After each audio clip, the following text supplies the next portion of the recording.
Bismillahirrahmanirrahim. Assalamualaikum warahmatullahi wabarakatuh. Kaifa halukum jami'an? Arju an takunu fi sihatin tamatin wa afiyah. Alhamdulillah wassalatu wassalamu ala Rasulillah wa ala alihi wa sahbihi wa mawalah wa la hawla wa la quwwata illa billah. Wa'arifukum nafsi ismi Muhammad Abdi Fattah wa ana min Magelang Jawa Al-Wusta wa ana muallimul lughatil arabiyyah fi hadzal ma'had wa ana muta'allimun fi Ma'hadil Ulum Al-Islamiyah wal Arabiyyah di Jakarta fi Jakarta Al-Janubiyah. Di translate ya. Perkenalkan, nama saya Muhammad Abdi Fattah, saya dari Magelang, Jawa Tengah, orang Jawa, alhamdulillah. Kemudian insya Allah di MBS ini sebagai pendamping teman-teman untuk belajar bahasa Arab nanti. Kemudian saya pernah pesantren 6 tahun, kemudian belajar lagi di namanya LIPIA atau Lembaga Ilmu Pengetahuan Islam dan Arab, yang mana itu adalah cabang dari Jami'atul Imam atau Universitas Imam di Arab Saudi sana. Kemudian aqulu lakum marhaban bikum jami'an fi hadzal ma'had al-mubarak. Arju an takunu muta'allimina fi hadzal ma'had, muta'allimin jayyidin mujtahidin. Selamat datang di MBS ini. Saya ucapkan semoga kalian semua bisa menjadi seorang santri yang selalu belajar dengan giat, selalu bersungguh-sungguh, dan insya Allah kalian semua akan menjadi penghafal Al-Quran di MBS ini. Kemudian amanah saya di sini sebagai guru bahasa Arab yang pertama. Jadi saya mengambil kuliah di jurusan bahasa Arab, meneruskan bukan jurusan bahasa Arab tapi jurusan syariah, fakultas syariah. Sebelumnya belajar martikulasi bahasa Arab dulu 3 bulan, dan sebelumnya sudah belajar 6 tahun di pesantren bahasa Arab. Insya Allah akan membersamai kalian dalam belajar bahasa Arab di kelas nanti. Kita belajar bahasa Arabnya sendiri, tamrinul lughah, kita belajar sarf, kita belajar nahwu, mutalaah, imla, insya, dan lain sebagainya. Kemudian selain itu kita juga akan bertemu lagi di asrama nanti setelah teman-teman pulang sekolah. Jadi interaksi kita tidak terbatas hanya sebatas di kelas.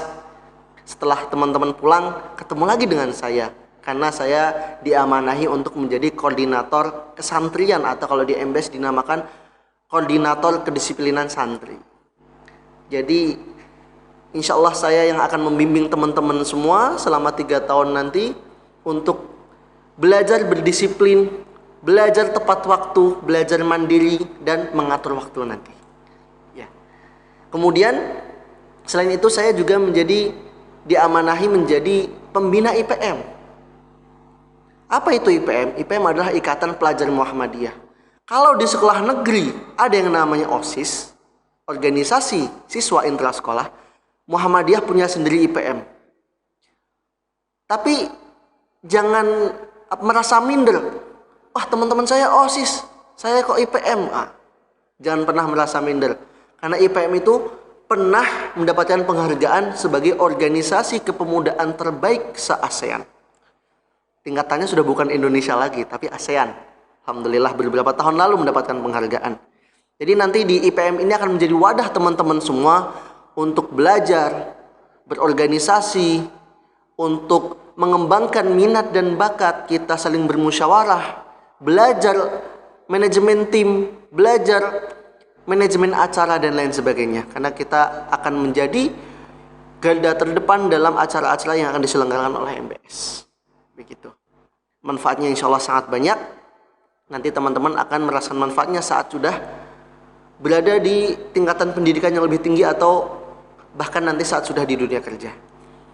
Kemudian jika ditanya apa sih alasannya menjadi guru, apalagi guru bahasa Arab begitu, mungkin jawaban saya karena termotivasi atas sesuatu yang dibanggakan oleh Rasulullah itu sendiri.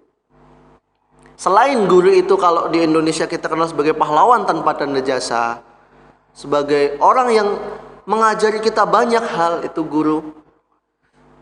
Nabi Muhammad pun berbangga dengan guru itu. Seperti kita tahu, Nabi Muhammad itu beliau adalah seorang panglima perang yang luar biasa, gagah perkasa. Beliau adalah seorang pedagang yang sukses. tidak pernah berdagang kecuali beliau mendapatkan untung yang luar biasa. Kemudian beliau juga seorang kepala negara yang sangat bijak. Beliau seorang hakim yang sangat adil. Tetapi Nabi Muhammad sallallahu alaihi wasallam, beliau berbangga dengan satu profesi beliau, yaitu seorang guru. Sebagaimana yang disebutkan, kama qala Rasulullah, innama bu'ithtu mu'alliman. Sesungguhnya Nabi Muhammad itu diutus sebagai seorang guru. Tentu saja guru bagi umatnya, yang mana beliau mengajari kita tentang dasar-dasar agama Islam, mengajari kita ilmu-ilmu agama Islam, mengajari kita tentang tafsir Al-Quran, mengajari kita tentang maksud dari hadis-hadis yang beliau sampaikan, yang nanti itu akan tersampaikan pada kita melalui sanad yang tersampaikan oleh para ulama. Jadi ilmu dalam agama Islam itu runtut, ada jalurnya sampai Nabi semuanya. Begitu. Jadi karena Nabi saja bangga dengan yang namanya profesi guru. Innama bu'ithtu mu'alliman. Sesungguhnya Nabi Muhammad diutus sebagai seorang guru. Maka sudah selayaknya kita bangga, atau saya juga sangat bangga sebagai seorang guru. Karena khairun nasi anfa'uhum linnas. Sebaik-baik manusia adalah yang bermanfaat bagi manusia lain. Bayangkan, saat seorang guru mengajarkan satu huruf, dua huruf, tiga huruf, sampai seseorang bisa membaca, bisa berkata ya tutur kata yang baik, dan nanti bisa mengajarkan lagi kepada orang lain, ilmunya itu berguna sampai akhir hayatnya. Selama itu pula apa yang diajarkan dihitung sebagai amal jariyah. Dan sebaik-baik manusia adalah yang bermanfaat bagi orang lain. Maka guru adalah salah satu yang paling bermanfaat untuk orang lain, karena mengajari generasi-generasi muda, mempersiapkan generasi-generasi muda supaya bisa menghadapi masa depan mereka, bisa menjemput mimpi-mimpi mereka, dan menyiapkan segalanya untuk kebaikan mereka. Mungkin itu saja. Syukran katsiran ala husni ihtimamikum wa jazakumullahu khairan katsiran wa akhiru da'wana wassalamu alaikum warahmatullahi wabarakatuh. Illa liqa.